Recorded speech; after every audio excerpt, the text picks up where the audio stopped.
Hello guys! Welcome to my channel. So for today's video ay magluto tayo ng salmon. So dati nagluto na ako ng salmon pero ito ibang ingredients din ang ating gagamitin.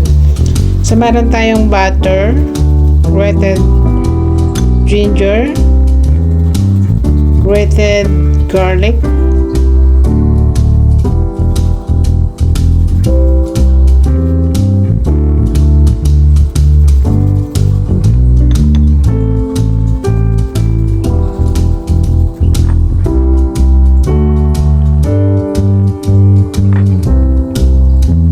then syempre black pepper, and then paprika, and then lemon juice.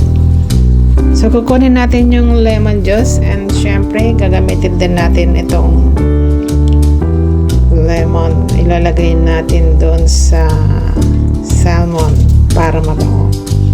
So lalagyan natin ng salt.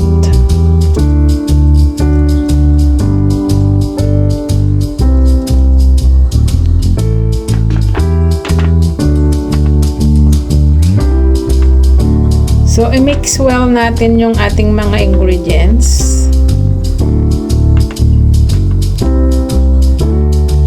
Saka natin i-apply doon sa salmon. Pwedeng i-massage or brush.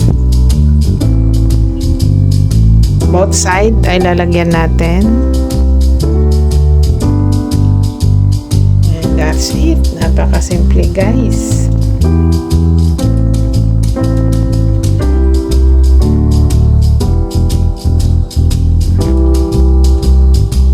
So, gamitin din natin yung lemon para mabango, and then lagay na natin sa oven and then bake for 12 to 15 minutes.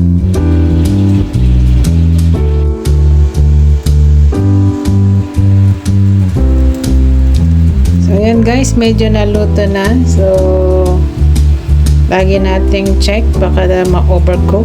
Mas masarap yung mas malambot. Pag ma-overcook kasi matigas. So ayan, okay na siya. So take out natin and then garnish with chopped parsley. And yan, masarap na guys. Tapos na.